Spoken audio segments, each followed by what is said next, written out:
Hello दोस्तों, नमस्कार। आपके अपने YouTube चैनल में आपका स्वागत है। इस वीडियो में हम बात करेंगे बजट को लेकर क्या की हाइलाइट्स हैं, क्या इंपॉर्टेंट अपडेट्स हैं, कौन से सेक्टर को कितना फ़ायदा हो सकता है, कौन से सेक्टर के लिए क्या एलोकेशन किया गया है, आम लोगों पर इसका क्या इम्पैक्ट पड़ेगा, सभी चीज़ों को लेकर डिस्कस करेंगे।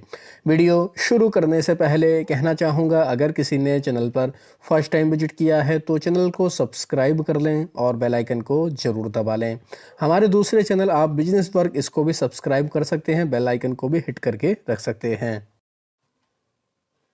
तो दोस्तों, बजट फाइनली पेश हो चुका है। बजट का जो भी अनाउंसमेंट था सारे क्लियर हो चुके हैं। तो कई सारे इंपॉर्टेंट हमें अपडेट्स देखने को मिले हैं, जिनकी वजह से कई सारे सेक्टर को काफ़ी ज़्यादा बेनिफिट मिल सकता है। सबसे पहले बात करेंगे दोस्तों, रेलवे सेक्टर को लेकर क्या अनाउंसमेंट हुआ है। तो दोस्तों, रेलवे सेक्टर को लेकर कोई अनाउंसमेंट नहीं किया गया, मतलब उनको लेकर रेलवे सेक्टर को लेकर जो एलोकेशन था वही उसको अनचेंज रखा है। 2.52 लाख करोड़ का दोस्तों बजट में एलोकेशन रेलवे सेक्टर को हुआ है। यही इतना था पिछले साल, यानी कि जो करंट ईयर चल रहा है, और नेक्स्ट फाइनेंशियल ईयर के लिए भी इसी को लेकर ऐलान किया गया है।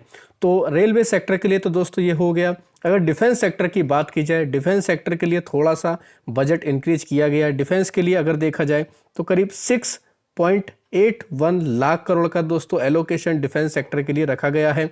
तो ये एक काफ़ी इंपॉर्टेंट है डिफेंस कंपनियों के लिए।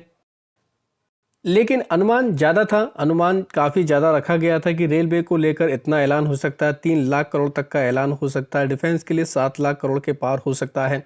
लेकिन ये अनुमान ही दोस्तों हमें देखने को मिले, कोई ज़्यादा कैपेक्स को लेकर बड़ा ऐलान नहीं किया गया।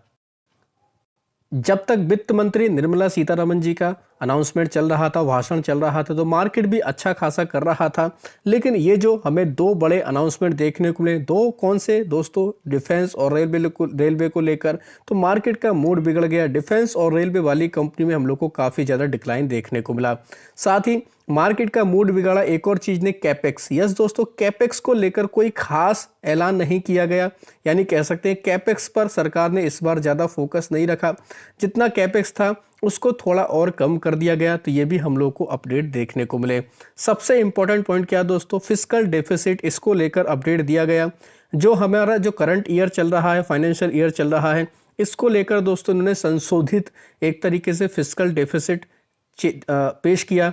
पहले कितना था, 4.9% के आसपास इसको रखा गया था, जिसको अब घटाकर इन्होंने 4.8% रखा है। तो ये मार्केट के लिए और इंडिया की जीडीपी के लिए काफ़ी इंपॉर्टेंट है। साथ ही FY26 को लेकर इन्होंने 4.4 का लक्ष्य रखा है, यानी कि जितना ये कम होगा ये हमारे लिए काफ़ी अच्छी बात रहेगी, काफ़ी इंडिया की जीडीपी के लिए अच्छी बात रहेगी।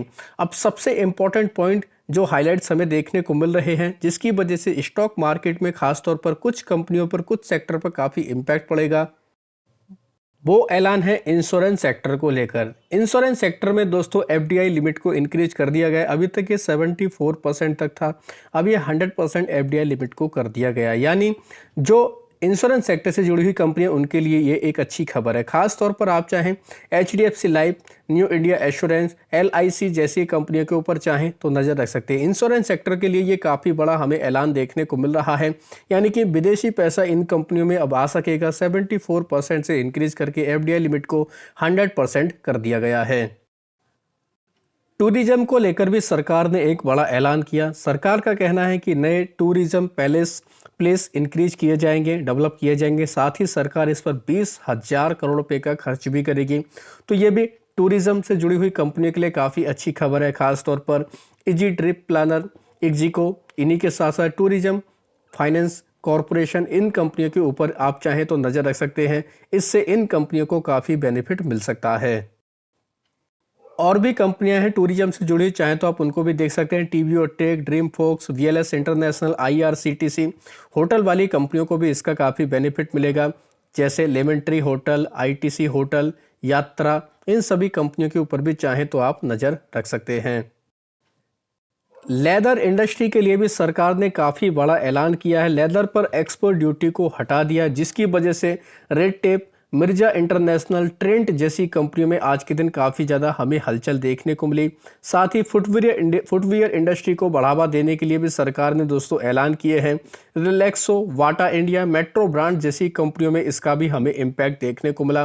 तो दोस्तों यहाँ तक तो मार्केट हमें ठीक ठाक ही देखने को मिल रहा था जब बजट का ऐलान हो रहा था, लेकिन सरकार की तरफ से एक ऐसा सिक्सर मारा गया जिसकी वजह से पूरे मार्केट का माहौल चेंज हो गया। वो है दोस्तों इनकम टैक्स स्लैब। यस दोस्तों, सरकार की तरफ से ऐलान किया गया कि अब 12 लाख रुपए तक की इनकम पर कोई टैक्स नहीं लिया जाएगा। ये जो सिक्सर मारा दोस्तों बाजार में, इसका काफ़ी इम्पैक्ट देखने को मिला। खास तौर पर कंजप्शन वाली कंपनियों में काफ़ी ज़्यादा हम लोग को एक तरीके से पॉजिटिव मोमेंटम देखने को मिला, क्योंकि दोस्तों इनकम टैक्स घटेगा तो क्या होगा दोस्तों, आपको पता ही है, लोगों के हाथ में पैसे होंगे तो खर्च बढ़ेगा, कंजप्शन बढ़ेगा। इसलिए कंजप्शन वाली कंपनियों के लिए भी ये काफ़ी अच्छी खबर है। यानी कि मिडिल क्लास के हाथ में 12 लाख रुपए तक रह सकेंगे, उन पर कोई टैक्स नहीं लगेगा। तो ये काफ़ी बड़ी खबर रही और इसी वजह से हम लोग को मार्केट में निचले लेवल से थोड़ी सी रिकवरी भी देखने को मिली। मार्केट बीच में काफ़ी परेशान हुआ क्योंकि कैपेक्स को लेकर कोई बड़ा ऐलान नहीं हुआ, रेलवे को लेकर कोई बड़ा ऐलान नहीं हुआ, डिफेंस को लेकर कोई बड़ा ऐलान नहीं हुआ। तब तक मार्केट में काफ़ी ज़्यादा पैनिक था, लेकिन जैसे ही इनकम टैक्स स्लैब को लेकर ये जो खबर आई तो चुनिंदा कंपनियों में, खासतौर पर कंजप्शन से जुड़ी हुई कंपनियों में अच्छा खासा मोमेंटम रहा, जिनमें D mart, Trent, Varun beverage, इनके अलावा सफायर फूड जैसी कंपनियों में काफ़ी मोमेंटम रहा।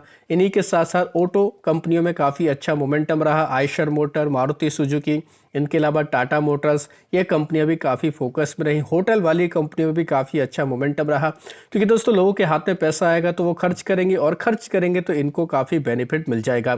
तो ये काफ़ी इंपॉर्टेंट हमें अपडेट देखने को मिला। न्यू रिजिम में अगर देखा जाए कोई भी टैक्स नहीं लगेगा 12 लाख रुपए तक की इनकम पर, तो ये काफ़ी अच्छी खबर देखने को मिली आम लोगों के लिए भी और बाजार के लिए भी। तो आम लोगों के लिए तो काफ़ी बड़ी खबर है और बाजार के लिए भी इसको काफ़ी इंपॉर्टेंट खबर माना जा रहा है।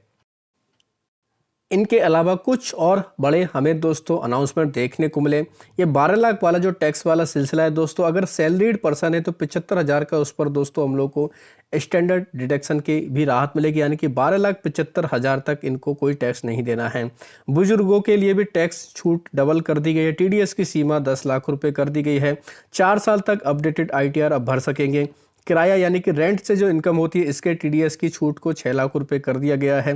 मोबाइल फ़ोन और ई कार यानी ईबी सस्ती होंगी, इस पर भी दोस्तों राहत दी गई है। ईबी और मोबाइल की लिथियम आयन बैटरी भी सस्ती होगी, तो इन कंपनियों के लिए भी काफ़ी अच्छी खबर है। एलईडी एलसीडी टीवी सस्ती होंगी। कस्टम ड्यूटी घटाकर इनका 2.5% कर दी गई है। देश में अगले हफ्ते नया इनकम टैक्स बिल भी लाया जाएगा। 1 लाख करोड़ रुपए का अर्बन चैलेंज फंड भी बनेगा। शहरी क्षेत्र के गरीबों की इनकम के लिए योजना लाई जाएंगी। 1 लाख अधूरे घर पूरे होंगे। 2025 में 40,000 नए मकान हैंडओवर किए जाएंगे। तो ये भी काफ़ी इंपॉर्टेंट खबर है, खासतौर पर हुडको जैसी कंपनियों के लिए, एनबीसीसी जैसी कंपनियों के लिए। हर घर नल जल से पहुंचाने के लिए जल जीवन मिशन 2028 तक चलता रहेगा। महिलाओं के लिए भी 2 बड़े ऐलान किए गए, जिनमें SC ST की MSME महिलाओं को विशेष लोन योजना मिलेगी। पहली बार उद्यमी बनने वाली महिलाओं को 2 करोड़ रुपए तक का टर्म लोन भी मिलेगा। बुजुर्गों के लिए भी बड़े छह बड़े ऐलान हुए हैं, जिनमें सीनियर सिटीजन्स के लिए टैक्स की छूट 2 गुनी 50,000 से बढ़ाकर 1 लाख रुपए कर दी। वहीं 36 जीवन रक्षक दवाएं पूरी तरह से टैक्स फ्री कर दी गई हैं, जिनकी वजह से फार्मा कंपनियों में आज के दिन काफ़ी अच्छा मोमेंटम भी देखने को मिला, क्योंकि दवाओं पे टैक्स हटना कहीं ना कहीं दोस्तों कंपनियों के लिए भी काफ़ी अच्छी बात है। वहीं दोस्तों 200 डे केयर कैंसर सेंटर बनाने जाने हैं। ये दोस्तों देश के हर जिले में हमें देखने को मिलेगा। मेडिकल से जुड़े हुए जितने भी इक्विपमेंट है और कैंसर की दवाओं को भी सस्ता किया जाएगा। इस वजह से भी दोस्तों हमें काफ़ी अच्छा मोमेंटम फार्मा कंपनियों में देखने को मिला। वहीं 6 जीवन रक्षक दवाओं पर कस्टम ड्यूटी घटाकर 5% कर दी। इनके अलावा किसानों के लिए भी बड़े ऐलान किए गए, खासतौर पर किसान क्रेडिट कार्ड की लिमिट 3 लाख से बढ़ाकर 5 लाख कर दी। PM धन धान्य कृषि योजना शुरू होगी, 100 जिलों को इसका फायदा होगा। डेयरी और मछली पालने के लिए 5 लाख रुपए तक का लोन मिलेगा। समुद्री उत्पाद सस्ते होंगे, कस्टम ड्यूटी 30% से घटाकर 5% कर दी। अंडमान निकोबार और गहरे समुद्र में मछली पकड़ने को बढ़ावा मिलेगा। बिहार में किसानों की मदद के लिए मखाना बोर्ड बनाया जाएगा। वहीं मिथिलांचल में पश्चिमी कोसी नहर परियोजना शुरू होगी। 50,000 हेक्टेयर क्षेत्र में किसानों को इसका फायदा भी होगा। अगर दोस्तों आम लोगों के लिए तो ये बड़े ऐलान हो गए। अगर यूथ को लेकर देखा जाए तो यहाँ पर भी कई बड़े ऐलान किए गए हैं। स्टार्टअप के लिए 10,000 करोड़ रुपए का फंड बनेगा।